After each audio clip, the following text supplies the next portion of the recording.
I was curious about one little thing, and you could make it very brief if you like, or you could share more. You spoke a little bit about, or you mentioned about your NDE that influenced you when you were very young. Mhm. And I would like to know a little bit about it because I recently shared my own NDE experience. I wrote about it a little bit after quite a few years after it had happened, which is connected with this idea of purpose that I felt like the integration of that experience really pushed me to decide in a way what my purpose is, creatively to make that decision. Yes. So I'm just curious what had happened or how that informed your life. Yes. Thank you for that question, because now that I'm back in Belgium, somehow it seems part of that whole circle. Briefly, what happened is that if the house doctor, had not come when he did and had not insisted to come back, I wouldn't be sitting here as a body mind. But strangely for me, I had just turned 4. There was a knowing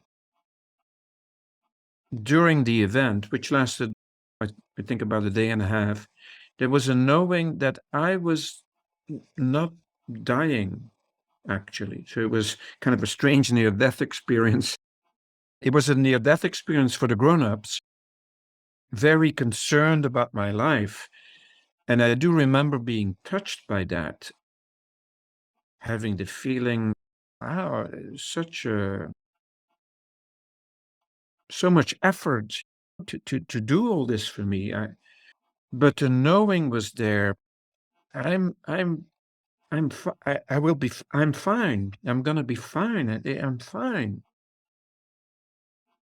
And that knowing, when now I think of it, that was the same knowing that I would term my knowing today about life or time and such.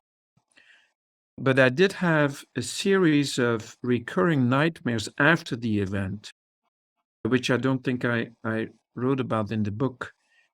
And the nightmares were the following. For some reason, my purpose here was to figure out what came before time began. So in the dream, I was trying to figure that out, and then it felt like I was coming closer to maybe the answer, but then the answer was also like terrifying, and I would shout. And then my dad would come from his bedroom with my mom. I was sleeping with my 2 brothers. I was in the middle. He would take me to the bathroom, and he would use a sponge, a washcloth, and say, Frank, what's the matter? And I would ask him, what comes before time? And he would say, these are not good questions. Go to sleep. And I would go to sleep. But so today we didn't really go into that much. But it's so interesting, I think I had a little glimpse that I don't remember in that sort of dangerous period for the body. But that glimpse, the young boy, of course, could not deal with. Consciousness was able to deal with it. Awareness, the non-dual part, was no problem, right? No problem. Nothing is happening. But for the little boy, afterwards, I was not the same as the other little boys. And I felt I could not share that really with anybody. I knew I better. There was a knowing I can't. And it came out in nightmares. So there must have been a traumatic part to it that I don't remember. But the nightmares, I think, were a releasing of that. And then after a certain time, the nightmares disappeared.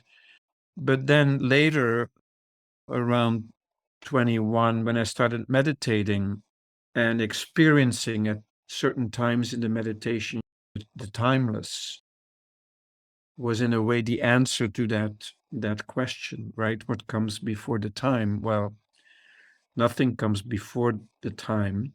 but the timeless always is, or something like that, right? If you put words into it.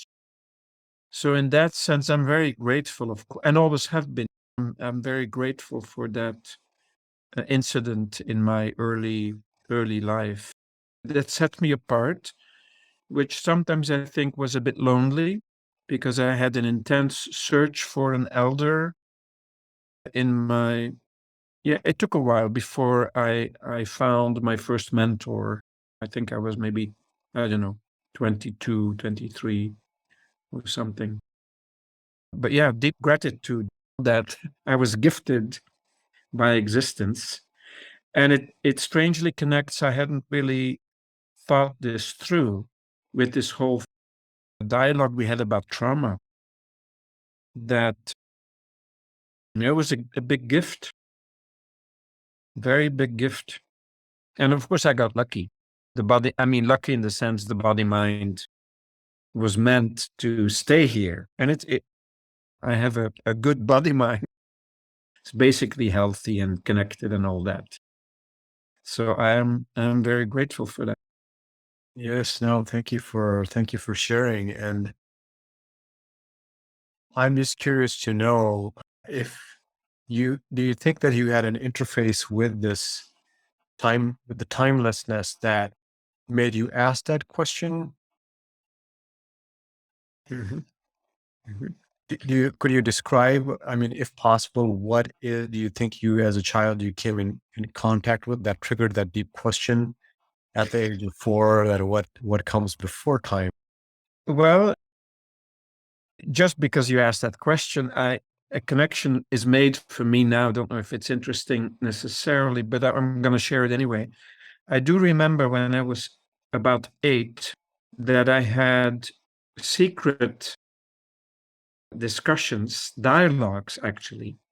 You could say Socratic dialogues with my younger brother, who was then 5. This was our big secret. In where I grew up, it was safe to go out. There was in those days, so we would disappear for a walk together, and we would ask each other's these kind of questions. Not sure if we talked about time, but certainly about the meaning of life. And this was so energizing for me that when I came home, often in the night I couldn't sleep because of the amount of energy. And it's the strangest thing because I was just seeing my younger brother for the first time since I'm here for 4 days. Kathy and I went to visit him and his wife, and I always forget to ask him, "Do you remember these times?" Because for me, they were filled with wonder and energy. And of course, I have no idea how we did it. I have no idea. But now that you asked that question, I think it was a continuation of that nightmare, but no longer in a scary way. I think I walked through that fear, maybe through those couple of months of that recurrent nightmare. And then as I was growing up, and then I'm 8, I'm more mature, and my thinking is more developed as a boy. I was able to, but my younger brother also, who had not gone through the experience, he loved these walks together. Maybe because it was a secret. Yeah, interesting question. Thank you for that. Oh, thank you. Yeah, it just reminded me of a similar friendship I had while I was a teenager, where it was a lot about these questions. Mhm. And in hindsight, I'm very grateful to that friendship, because it was just Socratic dialogue for hours.